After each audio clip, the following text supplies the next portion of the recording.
MLA कह रहे थे कि इलाज चलेगा, अभी आपका लंबा और जब सरकार ने की कि ये फ्री इलाज होगा तो उन्होंने वापस छुट्टी भी कर दी, हॉस्पिटल वालों ने छुट्टी कर दी। जांच वाच कुछ भी नहीं करी। डेथ कितनी हुई अभी मैं नहीं बोल सकता, क्योंकि ऑफिशियल आंकड़े डॉक्टरों से पूछने के बाद ही बताऊंगा। लेकिन मेरी जानकारी के हिसाब से कॉज ऑफ एडमिशन और इस भागीरथपुरा से बीमार होकर दिवंगत होने की संख्या कुल 7 है। पर इंदौर को उन्होंने पानी में जहर दिया। अभी सवाल उठते हैं कि 13 मौतें हो गई और भारतीय जनता पार्टी के हमारे अपने मुख्यमंत्री ये बोलते हैं कि 4 मौतें हुई। मतलब मौतों को छुपाना क्या एक मुख्यमंत्री का दायित्व ये था? देश के सबसे स्वच्छ शहर इंदौर की स्वच्छता की पोल उस वक्त खुली जब इंदौर के भागीरथपुरा इलाके में गंदा पानी पीने से 8 लोगों की मौत हो गई। इंदौर के भागीरथपुरा इलाके में पिछले कई दिनों से गंदा पानी सप्लाई हो रहा था। नगर निगम में इसको लेकर कई शिकायतें पहले से दर्ज थी, लेकिन प्रशासन ने इस मामले में कोई कार्यवाही नहीं की। 26 दिसंबर को गंदा पानी पीने से पहली मौत हुई, लेकिन प्रशासन तब भी सोता रहा। सोमवार तक इस मामले में 100 से ज्यादा लोग बीमार हुए। उल्टी दस्त की वजह से एक अस्पताल में 100 से ज्यादा लोगों को भर्ती कराया गया। इसके बाद प्रशासन अचानक से जागा और मामले की कार्यवाही शुरू की। लेकिन अब इस मामले को लेकर स्थानीय लोगों में नाराजगी है। नगर निगम पर गंभीर आरोप लगाए गए हैं।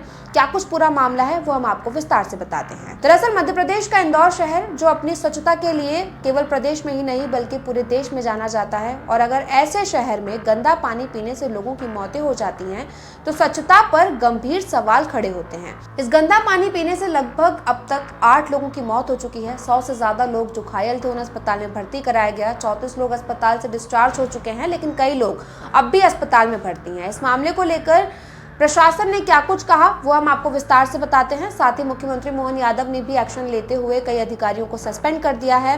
किन अधिकारियों पर जो है सरकार की गाज गिरी है, जिन्हें सस्पेंड किया गया है, उनके बारे में हम आपको बताते हैं। इस मामले में अब तक सरकार की ओर से बड़ी कार्यवाही की गई है। दूषित पानी से स्थानीय रहवासियों के संक्रमित होने के कारण शासन ने जोनल अधिकारी जोन 4 शालीग्राम शितौले और प्रभारी सहायक यंत्री पीएचई योगेश जोशी को निलंबित कर दिया है। वहीं प्रभारी उपयंत्री पीएचई शुभम श्रीवास्तव की सेवा समाप्त कर दी गई है। मुख्यमंत्री ने इस कार्यवाही को लेकर खुद ट्विटर पर पोस्ट कर जानकारी दी है। साथ ही इंदौर में हुई इस घटना पर दुख भी जताया है। मुख्यमंत्री डॉक्टर मोहन यादव ने अपने ट्विटर अकाउंट पर पोस्ट कर लिखा, इंदौर शहर के भागीरथपुरा क्षेत्र में हुई घटना बेहद दुखद है।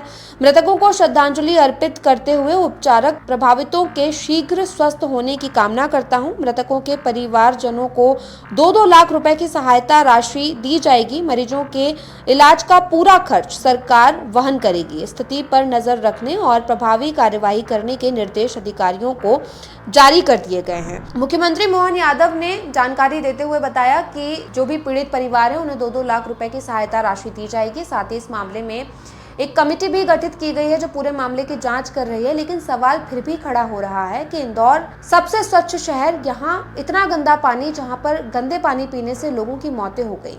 मामला भागीरथपुरा क्षेत्र का बताया जा रहा है, जहां पिछले 15 दिनों से लगातार गंदा पानी सप्लाई हो रहा था। स्थानीय लोगों ने नगर निगम में इसको लेकर शिकायत भी दर्ज कराई, लेकिन लोगों की एक शिकायत पर भी कोई सुनवाई नहीं हुई।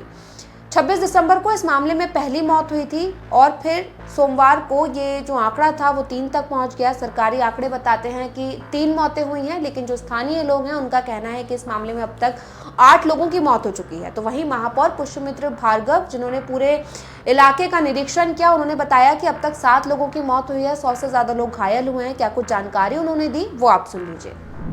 देखिए, अधिकृत रूप से 3 लोगों के दिवंगत होने की जानकारी स्वास्थ्य विभाग ने जारी की है, लेकिन मेरी जानकारी के हिसाब से कॉज ऑफ एडमिशन और इस भागीरथपुरा से बीमार होकर दिवंगत होने की संख्या कुल 7 है। अधिकृत रूप से स्वास्थ्य विभाग और अपना आंकड़ा जारी करेगा। 36 लोग डिस्चार्ज हुए हैं। कुल 116 से ज़्यादा लोगों के बीमार होने की जानकारी है। महापौर पुष्यमित्र भार्गव के साथ नगरीय प्रशासन मंत्री कैलाश विजयवर्गीय भी इलाके का दौरा करने पहुंचे। वो पीड़ितों से मिले भी, और इस दौरान जब कैलाश विजयवर्गीय से इस मामले को लेकर पूछताछ की गई तो वो मीडिया पर ही भड़क गए और कहने लगे कि इस तरीके के फालतू सवाल मत कीजिए। उन्होंने कहा कि स्थिति नियंत्रण में है, अस्पताल का दौरा कर लिया गया है, आधे से ज्यादा लोग डिस्चार्ज हो चुके हैं और अब सब कुछ सरकार के बस में है। उन्होंने कहा कि ये मौतें की वजह मौसम बदलना भी हो सकता है। देखिए, डेथ कितनी हुई अभी मैं नहीं बोल सकता, क्योंकि ऑफिशियल आंकड़े डॉक्टरों से पूछने के बाद ही बताऊंगा। बाकी जिनकी भी मृत्यु हुई है उनके परिवार को हम 2-2 लाख रुपए देंगे। स्थानीय लोगों का कहना है कि ये मौतें जो हैं वो गंदे पानी पीने से हुई हैं, लेकिन नगरीय प्रशासन मंत्री कह रहे हैं कि ये जो मौतें हैं वो मौसम बिगड़ने की वजह से हुई है। तो वहीं मुख्यमंत्री मोहन यादव ने भी इसको लेकर अपनी प्रतिक्रिया दी। क्या कुछ उन्होंने कहा वो आप सुन लीजिए। करेंगे कि इस तरह की घटनाओं में किसी भी प्रकार की लापरवाही की जैसी जानकारी आएगी हम और भी कठोर कार्रवाई करने को तैयार हैं। लेकिन ये बात सही है कि नीचे के सीवर के लीकेजेस और पुरानी लाइनों के डलने के कारण से ऐसी घटनाओं से सबक लेते हुए दोबारा ऐसी घटना और का नहीं हो, इसका हम प्रयास करें। तो इंदौर में दूषित पानी पीने से अब तक 8 लोगों की मौतों की पुष्टि हो चुकी है। 100 से ज्यादा लोग घायल बताए जा रहे हैं। कई लोग अस्पताल में भर्ती हैं।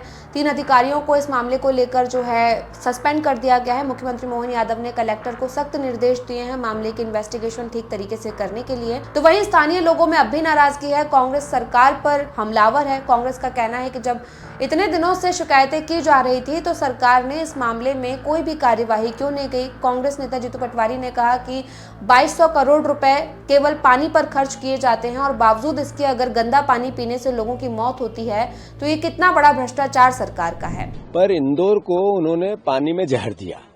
अभी सवाल उठते हैं कि 13 मौतें हो गई और भारतीय जनता पार्टी के हमारे अपने मुख्यमंत्री ये बोलते हैं कि 4 मौतें हुई। मतलब मौतों को छुपाना क्या एक मुख्यमंत्री का दायित्व ये था? अब इस मामले को लेकर सोशल मीडिया पर भी तमाम प्रतिक्रियाएं देखने के लिए मिल रही हैं। सियासत तेज है, लेकिन आपका इस मामले पर क्या कुछ कहना है हमें कमेंट करके बताइएगा। साथ ही अगर ये वीडियो अच्छा लगा तो लाइक और शेयर भी कीजिएगा।